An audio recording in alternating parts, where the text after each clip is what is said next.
I'm curious, can an action camera actually make cinematic vlogs? The catch is I don't have ND filters yet. But does that really make a difference? This weekend I'm headed to Toronto for a dodgeball tournament and I'm going to use the DJI Action 6 and macro lens to find out.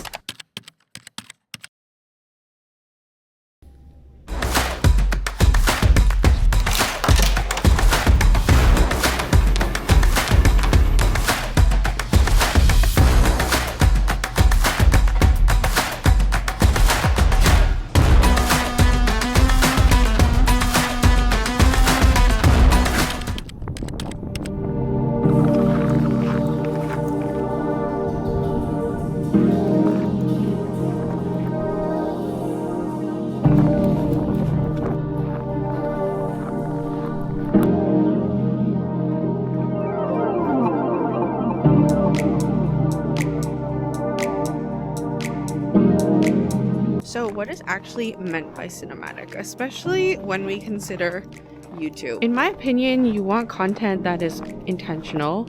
There's a story behind it. The shots feel like they have been planned and they're not just random and chaotic. You want some consistent colors through the vlog and you want the colors to match like the mood and the vibe. Cinematic isn't associated with motion blur or movement, but when it comes to YouTube, I think that we cannot all expect to have tons of motion blur, so often just some movement is enough.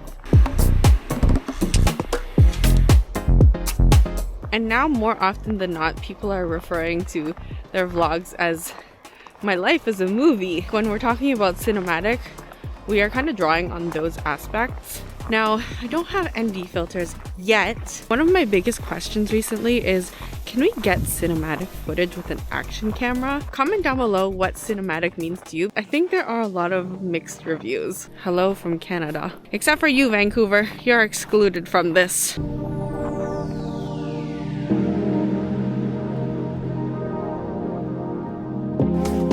What are those characters from Star Wars? Ewoks? I need to Google this right now.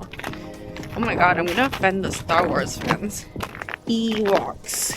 Yeah, I look like an Ewok right now. Honestly, motion blur is going to be pretty hard to achieve when it's so bright outside, but that's where ND filters come in usually. I'm not okay.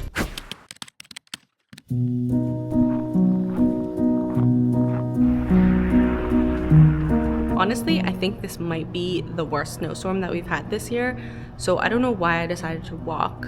Well, one, get my steps in, and two, by the time I like scrape my car off, wipe it off, shovel, I would have already been able to walk. Now, when we left off, we were talking about ND filters. So ND filters are essentially sunglasses for your camera, and they're often associated with cinematic footage because it allows for a little more motion blur. Basically, if there's less light, it means that your shutter speed can be lower, and a slower shutter speed means more motion. And motion is what our eyes are used to seeing. As important as motion is to creating cinematic footage, it's not the only thing to consider. How this could be a little bit choppy. Now, if I were prioritizing the 180-degree shutter rule and I'm shooting in 24 frames per second, then I would set my shutter at 1/50th of a second. And this would introduce a natural motion blur. So when we put the ND filter onto the lens, we can actually use that 180-degree shutter rule. So in the absence of ND filters, can we create cinematic footage?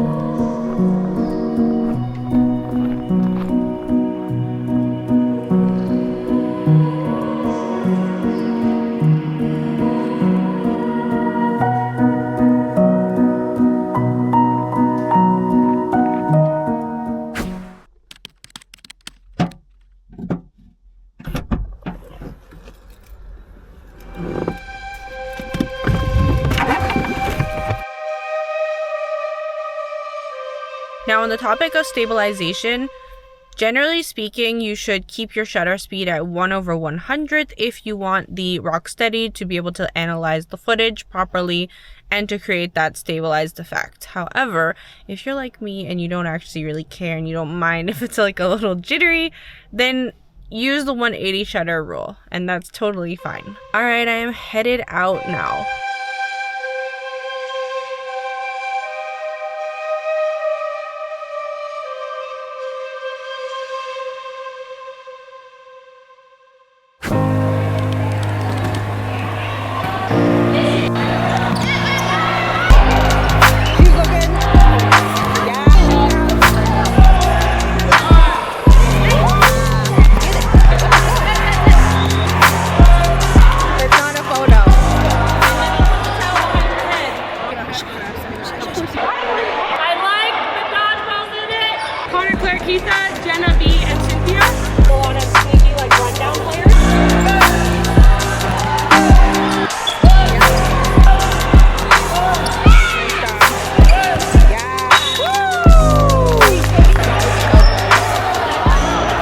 Guys, we ended up losing in finals and we kind of blew a massive lead, but it is what it is, you know, whatever. Rep number 13.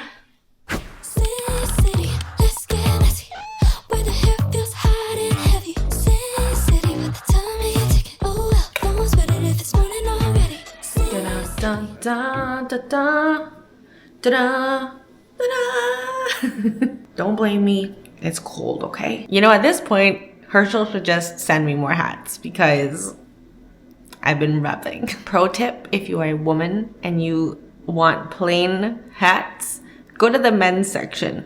But then like hello? What's happening up here? I don't know. Good morning. I am surprisingly not sore considering I played like 9 games yesterday. I didn't play hard enough.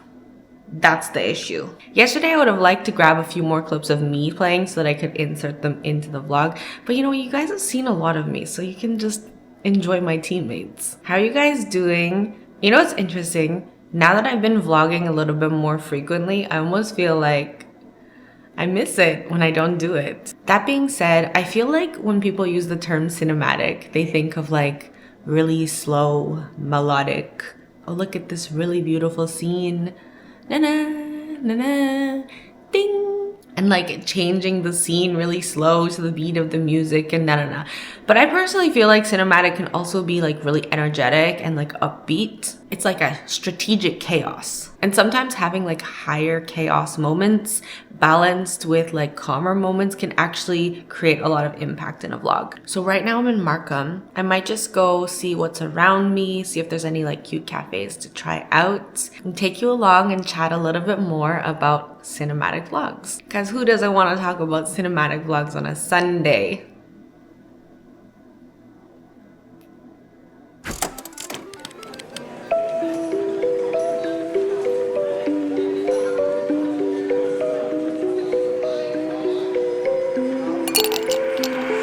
So I literally decided not to drive into Toronto because I just did not want to deal with the traffic and I didn't want to try and find parking anywhere. So the first cafe that I went to, I circled the parking lot like 6 times and there was not one single parking spot available. So I was like, all right, you know what?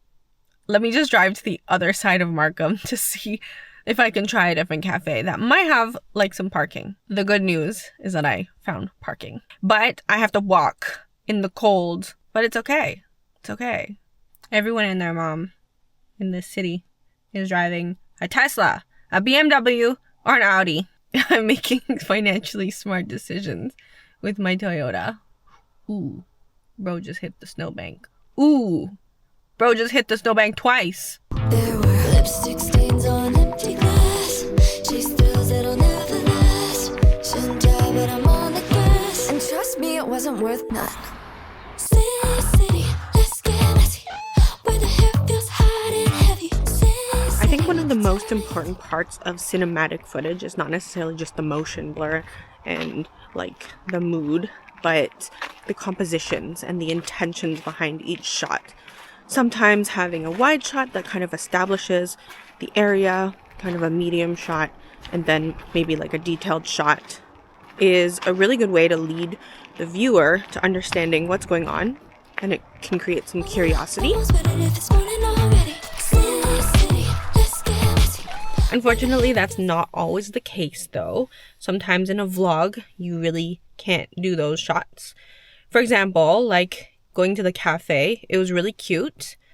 It would have been fun to get like some of the details of the cafe itself, but it was packed, like it was full of people. And even if I were to ask whether I could film, it's like I would have to ask every single person in the place if I could film. So sometimes like it's just not necessarily possible. So I got a little bit of work done and now I am going to head to, I don't know actually.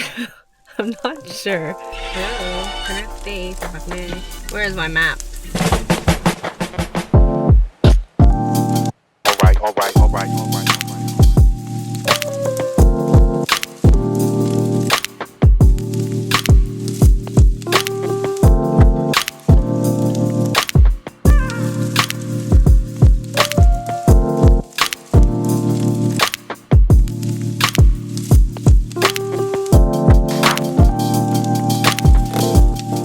When we think of cinematic footage, there are definitely some color schemes that come to mind. For example, the typical teal and orange. I think that we all pretty much love that. But I think what is important as we consider cinematic vlogs is that there's a color scheme and cohesion through the vlog, and that colors are chosen intentionally to provide our viewer with a feeling. For example, let's consider the next 3 clips edited with different color schemes. Let's get messy, where the hair feels hot and heavy. Sin City with the time and your ticket. Oh well, no one's better.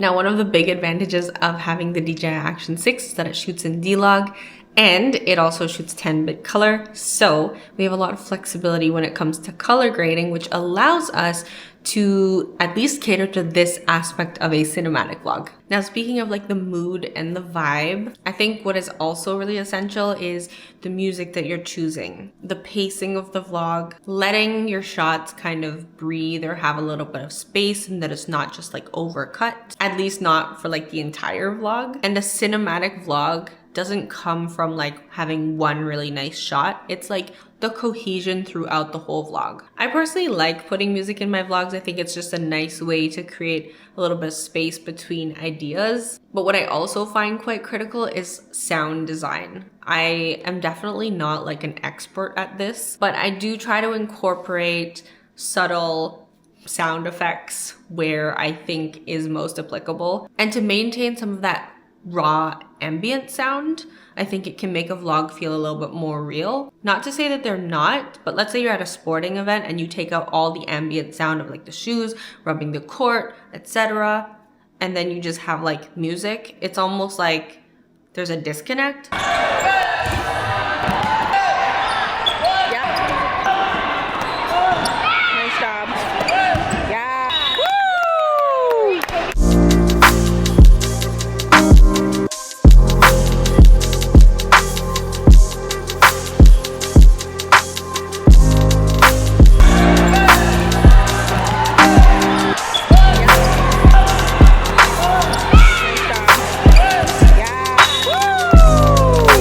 Obviously, from those 3 clips, the third one is the most immersive, the one that you're gonna feel like you're maybe more present and that just describe the scene more realistically. And that's why sound design is also such an important part of creating that cinematic vlog. So I guess to answer my original question, can we create a cinematic vlog with the DJI Action 6 without ND filters, without having that motion blur? And I'm gonna say tentatively yes. Obviously, an ND filter is what's gonna help you control that motion. It's going to allow you to create motion intentionally. They're not the only factor to consider. If I had a vlog that had no story, if I had a vlog that had really ugly colors or just really boring colors, if I had a vlog that had no sound design, if I had a vlog where all of my shots were crooked, or what if the pacing of my video was just absolute trash, then nobody would come and say, wow, that was such a cinematic vlog. That being said, I'm also getting ND filters. They just have not arrived yet,